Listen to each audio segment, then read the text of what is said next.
అనుపమ, ఇంకా రెడీ అవ్వకుండా అలానే మొద్దులాగా కూర్చున్నావేమి? అవతల అబ్బాయి వాళ్ళు వచ్చేస్తున్నారని ఫోన్ చేశారు అని కూతురి మీద అరవడం మొదలుపెట్టింది కృష్ణవేణి. అమ్మా, నాకు ఈ పెళ్ళి వద్దని చెప్పానా?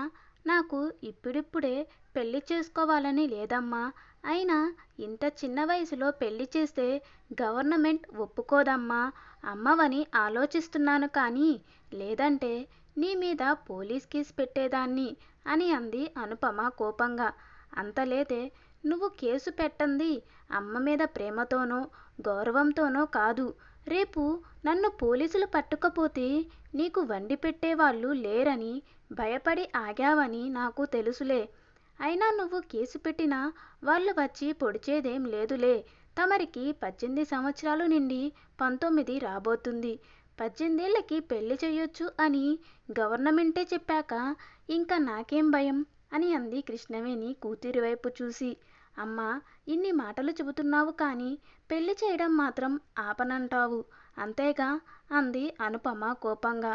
అవును, మీ అమ్మ ఏం చేసినా నీ మంచి కోసమే చేస్తుందని నీకు తెలుసు కదా. ఈ పెళ్ళి కూడా నీ మంచి కోసమే నాన్న. అబ్బాయి చాలా మంచివాడని అనిత పిన్ని చెప్పింది కదా. మంచి సంబంధాలు రావడం కష్టం నాన్న. వచ్చినప్పుడు మనం తొందరపడాలి అని కూతురికి నచ్చ చెప్పింది కృష్ణవేణి.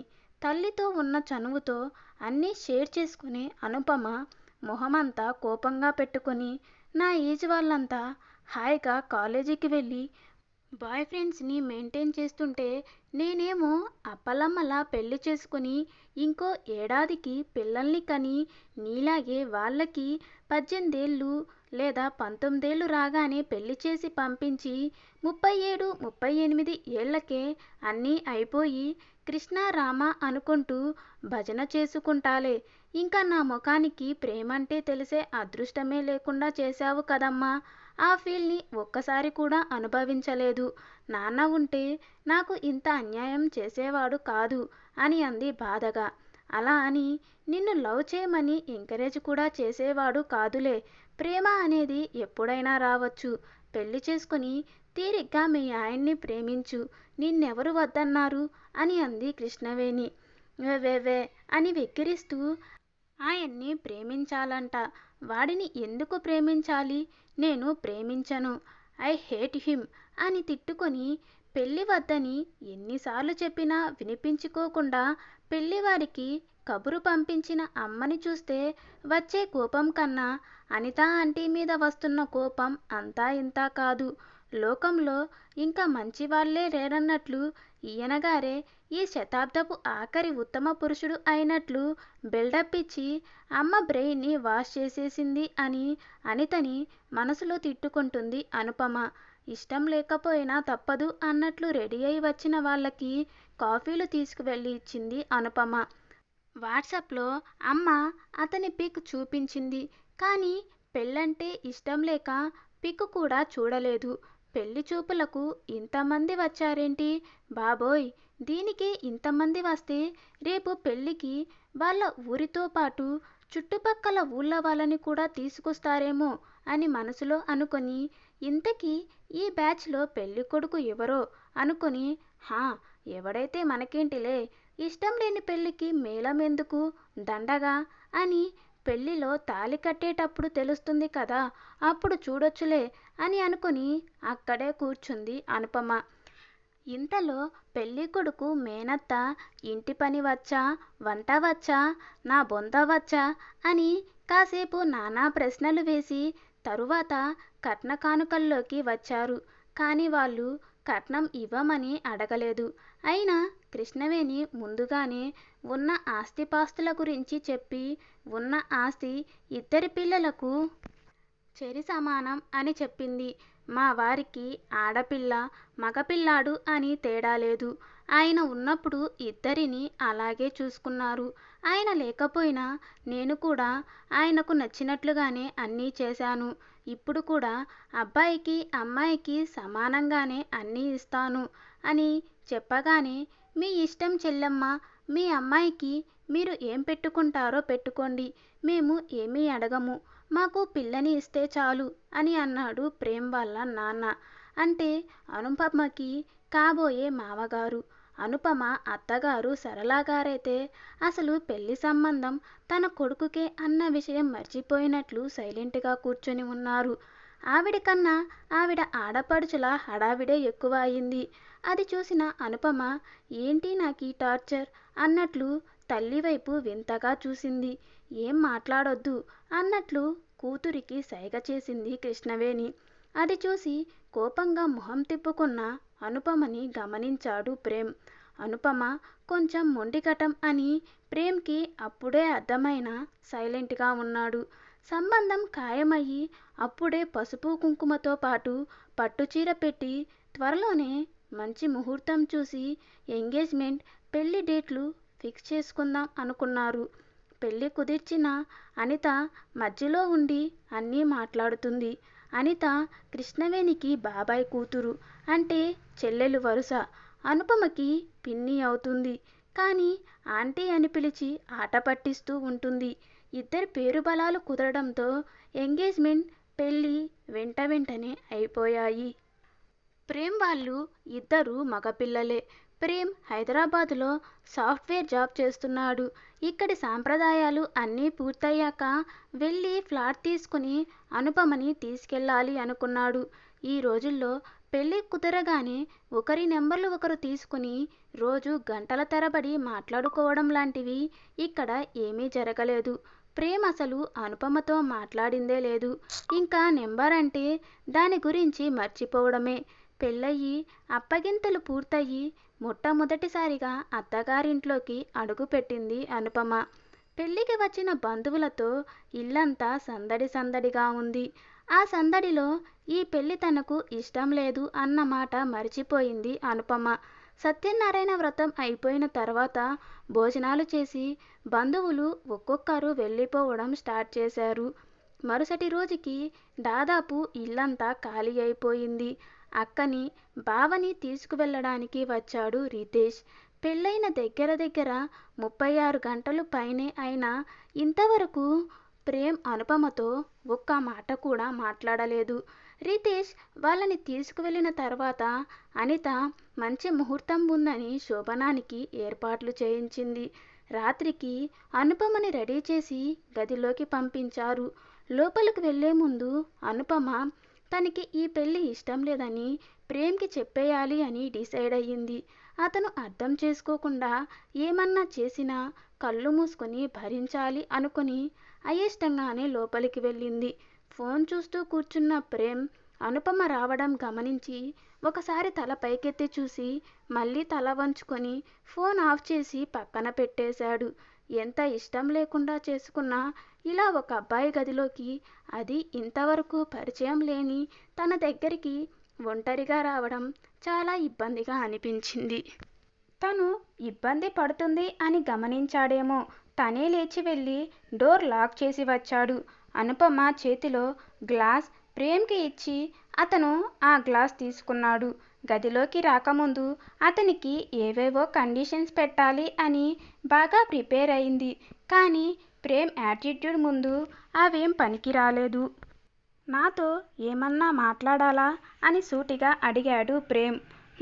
అని ముందు నిలువుగా తల ఊపి ప్రేమ్ని చూడగానే లేదన్నట్లు అడ్డంగా తల ఊపింది. అది చూసిన ప్రేమ్కి చిన్నగా నవ్వు వచ్చినా కనిపించకుండా నవ్వుకొని కవర్ చేసుకుని ఇటా అటా ఒకవైపు తిప్పు అని అన్నాడు చిన్నగా. ఏమీ లేదన్నట్లు తల అడ్డంగా ఊపింది అనుపమ. ఓకే అంటూ అనుపమ చెయ్యి తన చేతిలోకి తీసుకోగానే అనుపమ ఒళ్ళంతా చల్లగా అయిపోయి గుండె వేగంగా కొట్టుకోవడం మొదలైంది. అలా అయిపోయిందని అతను ఏమన్నా అనుకుంటాడని నాకు ఇదే ఫస్ట్ టైం అని అంది భయంగా. ఓహో, మరి నాకేమో ఆల్రెడీ 10 అయిపోయాయి, ఇది 11ది అని అన్నాడు ప్రేమ్ కళ్ళెగరేస్తూ. అతను ఆ మాటని నార్మల్గానే అన్నా అందులో వెటకారం అనుపమకి అర్థమయ్యి ఓహో, సార్కి కనిపించేంత సాఫ్ట్ ఏమీ కాదు అని అనుకుంది మనసులో. ఆ మాటకి అనుపమ తల పక్కకు తిప్పుకుంది. ప్రేమ్ అనుపమని తన వైపుకు తిప్పుకొని, నాకు కూడా ఇదే ఫస్ట్ టైం. నీకు ఇష్టం లేకపోతే నేనేం బలవంతం చేయనులే, టెన్షన్ పడకు అని అన్నాడు ప్రేమ్. అయితే నేను పడుకోనా, నాకు నిద్ర వస్తుంది అని అంది అనుపమ. ఆ మాట వినగానే నిద్ర వస్తుందా అని అడిగాడు ప్రేమ్. అంది అనుపమ. సరే పడుకో అని తను పక్కకు జరిగి ఆమెకి ప్లేస్ ఇచ్చేసరికి దూరంగా అటువైపుకు తిరిగి పడుకుంది అనుపమ. అనుపమ అలా చేస్తున్నందుకు కొంచెం ఫీల్ అయినా బయటపడకుండా తను కూడా లైట్ ఆఫ్ చేసి పడుకున్నాడు ప్రేమ్. ఉదయం లేచి బయటకు వెళ్ళగానే అందరూ తన వైపు ఆశ్చర్యంగా చూడడం గమనించి ఏమీ మాట్లాడకుండా తన పని తాను చేసుకుంది అనుపమ. ఏం జరిగిందో కూతురుని అడుగుతానని కృష్ణవేణి అనడంతో, వద్దక్క, 4 రోజులు ఉంటే వాళ్ళే ఒకరినొకరు అర్థం చేసుకుంటారులే అని అడగనివ్వకుండా ఆపేసింది. గలగలా మాట్లాడే అనుపమకి అత్తగారింట్లో సీన్ చూసి మైండ్ పోయింది. 10 మాటలకి ఒకసారి మాట్లాడతారు, అది కూడా క్వశ్చన్ తనే వేసుకుని ఆన్సర్ కూడా తనే చెప్పేసుకుంటే ఎగ్జామ్స్లో ఎస్ సార్ నో లాగా ఎస్ అయితే ఎస్ అని, నో అయితే నో అని చిన్నగా చెబుతారు. అత్తగారైతే మూకీ లాంగ్వేజ్లో పిహెచ్డి చేసినట్లు ఉన్నారు. వామ్మో, ఆవిడైతే ఎస్ఆర్ నో కూడా ఎందుకు దండగా అనుకుందేమో, ఓన్లీ తల తిప్పుతుంది అంతే. ఈ సైలెన్స్ డ్రామాకి అనుపమకి పిచ్చెక్కిపోయింది. ప్రేమ్ అంత సైలెంట్గా ఎందుకు ఉంటాడో అప్పుడు అర్థమైంది. లీవ్ పెట్టి చాలా రోజులు అవడంతో ప్రేమ్ హైదరాబాదు బయలుదేరుతూ నేను ఫ్లాట్ చూసి వచ్చి తీసుకువెళతాను అని అనుపమకి చెప్పాడు. వీళ్ళతో 4 రోజులు ఉండేసరికి తనకి మాట్లాడడం వచ్చన్న సంగతి మరిచిపోయి సరే అన్నట్లు తల తిప్పింది అనుపమ. అందరికీ బాయ్ చెప్పి బయలుదేరాడు ప్రేమ్. ప్రేమ్ వెళ్ళిపోయాక అక్కడ ఉండాలని లేక మామగారిని అడిగి వాళ్ళింటికి వచ్చేసింది అనుపమ. నిన్న అల్లుడుగారు వెళ్ళారో లేదో, ఈరోజు నువ్వు ఇలా వచ్చేశావని తెలిస్తే ఆయన ఏమన్నా అనుకోరా, మీ అత్తయ్య మావయ్యలు అయినా అనుకుంటారు కదా, మా అబ్బాయి లేకపోతే ఒక్కరోజు కూడా ఉండలేదని అంటూ కూతురిని కోప్పడింది కృష్ణవేణి. ఏంటమ్మా అనుకునేది, ఇంకో 4 రోజులు నేను అక్కడే ఉంటే నన్ను చూడడానికి నువ్వు డైరెక్ట్గా పిచ్చాసుపత్రికి రావాల్సి ఉంటుంది. వామ్మో, ఆ సైలెన్స్ నేను భరించలేను తల్లోయ్. ఒక్కొక్కళ్ళు గట్టిగా 4 మాటలు మాట్లాడరు. ఆ టీవీ కూడా సౌండ్ ఉందో మూకీ సినిమా చూస్తున్నారో అర్థం కానట్లు ఉంటుంది. అది వాళ్ళకి వినిపించి నాకు వినిపించడం లేదంటే నాకు చెవుడు వచ్చిందేమో అని డౌట్ వచ్చింది. నీకో దండం అమ్మా, నన్ను అక్కడికి వెళ్ళు అని మాత్రం చెప్పకు, నాకు పిచ్చెక్కేలా ఉంది అని అంది అనుపమ. కూతురు అత్తగారింటికి వెళ్ళనని మొండికేసి కూర్చునేసరికి చేసేది లేక సైలెంట్గా ఉంది కృష్ణవేణి. కొత్తగా పెళ్ళైన పిల్లలు ఒకరిని వదిలి ఒకరు ఉండలేరు. అలాంటిది కూతురికి మొగుడి ధ్యాసే లేకుండా తినడం, టీవీ చూడడంలో సరిపోవడంతో కృష్ణవేణికి మనసులో దిగులు మొదలైంది. ఇంతలో ఫ్లాట్ దొరకకపోవడంతో ఇండివిడ్యువల్ హౌస్లో డబల్ బెడ్రూమ్ పోర్షన్ తీసుకొని అనుపమని తీసుకువెళ్ళాడు ప్రేమ్. ప్రేమ్ వాళ్ళ బాబాయి గారి అమ్మాయి వచ్చి పాలు పొంగించి వెళ్ళింది. కొత్త ఫర్నిచర్, కొన్ని సామాన్లు అంతా సర్దుకునే వరకు ఉండి వియ్యపురాలిద్దరూ కూడా తిరిగి వెళ్ళిపోయారు. అంతా ఇంటిలో అనుపమ ఒక్కటే ఒంటరిగా ఉండడంతో తప్పక ప్రేమ్తో మాట్లాడాల్సి వచ్చేది. అలా మాట్లాడడం అలవాటయ్యి మెల్లిగా వారి మధ్య దూరం తగ్గడం మొదలయింది. సాటర్డే సండేలలో అనుపమని బయటకు తీసుకువెళ్లడంతో మెల్లిగా ఇద్దరి టేస్ట్లు, అభిరుచులు, ఇష్టాలు ఒకరి ఒకరికి తెలియసాగాయి. ఇండివిడ్యువల్ హౌస్ కావడంతో వాచ్మెన్ ఉండేవాడు కాదు. నైట్ టైం గేటు ఎవరు ఓపెన్ చేస్తే వాళ్ళు కానీ వాళ్ళ ఫ్యామిలీ వాళ్ళు కానీ మళ్ళీ గేట్ లాక్ చేయాలి. ప్రేమ్కి నైట్ షిఫ్ట్ టైంలో బయటకు వెళ్ళగానే అనుపమ గేట్ లాక్ చేసి వాళ్ళ ఫ్లోర్కి వెళ్ళే వరకు ప్రేమ్ గేటు ముందే ఉండడం చూసి ఎందుకు వెయిట్ చేస్తున్నాడు అనుకునేది. తను వెళ్ళి వాళ్ళ డోర్ ముందు నిలబడగానే కార్ స్టార్ట్ చేసుకుని వెళ్ళేవాడు. మొదట్లో అనుపమకి ప్రేమ్ అలా ఎందుకు చేస్తున్నాడో అర్థమయ్యేది కాదు. రాను రాను అతని మనసు అర్థం చేసుకోవడం మొదలుపెట్టింది. తను పైకి వెళ్ళే వరకు తన కోసమే ఆగుతున్నాడని అర్థమైన తర్వాత చిన్నగా నవ్వు వచ్చింది. చాలా కేరింగ్గా ఉంటాడు. ఏది మాటలతో చెప్పకపోయినా చేతలతో చూపిస్తాడు. అనుపమకి ప్రేమ్లోని ఈ యాటిట్యూడ్ మెల్లిగా నచ్చడం మొదలుపెట్టింది. ఒకరోజు ప్రేమ్ తన ఫ్రెండ్ మ్యారేజ్ రిసెప్షన్కి అనుపమని తీసుకుని వెళ్ళాడు. అక్కడ అందరికీ అనుపమని పరిచయం చేశాడు. శారీ కిందకి కట్టుకోవడంతో కాలికి తట్టి వెనక్కి పడిపోయింది అనుపమ. అది గమనించిన ప్రేమ్ వెంటనే అనుపమని పట్టుకున్నాడు. ఆల్మోస్ట్ పడిపోయాను అని డిసైడ్ అయిపోయిన అనుపమ కళ్ళు తెరిచి చూసేసరికి ప్రేమ్ చేతుల్లో ఉండడం చూసి దేవుడా బ్రతికిపోయాను అనుకొని చుట్టూ చూసింది. ప్రేమ్ ఫ్రెండ్స్ అందరూ ఇటే చూసి wow what a lovely couple అంటూ క్లాప్స్ కొట్టడం మొదలుపెట్టేసరికి అనుపమని అనుకోకుండా సిగ్గు ముంచేసింది. మొహం కనిపించకుండా దాచుకోవడానికి ప్రేమ్ వైపు తిరిగి నిలబడింది. ప్రేమ్ నవ్వుతూ అనుపమని దగ్గరికి తీసుకున్నాడు. రిసెప్షన్ నుంచి బయటికి వచ్చి ఇంటికి వచ్చే టైంలో ప్రేమ్ అనుపమ చేతిని తన చేతిలోకి తీసుకున్నాడు. తొలి రాత్రి రోజులాగా చల్లబడలేదు కానీ సిగ్గుతో మాత్రం ముడుచుకుపోయి అతని భుజం మీద తలవాల్చింది అనుపమ. ఇంటికి వెళ్ళి కార్ పార్క్ చేసి డోర్ కీస్ ఓపెన్ చేసి లోపలికి వెళ్ళగానే లాక్ చేసి ప్రేమ్ అనుపమని 2 చేతులతో ఎత్తుకున్నాడు.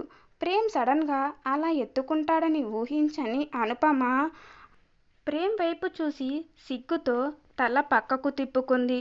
బెడ్రూంలోకి వెళ్ళిన ప్రేమ్ అనుపమ వైపు చూసి ఇది నాకు 11వ సారి పర్వాలేదా అన్నాడు నవ్వుతూ. ఆ మాట వినగానే అనుపమకి సిగ్గు నవ్వు ఒకేసారి వచ్చి ప్రేమ్ చుట్టూ చేతులు వేసింది.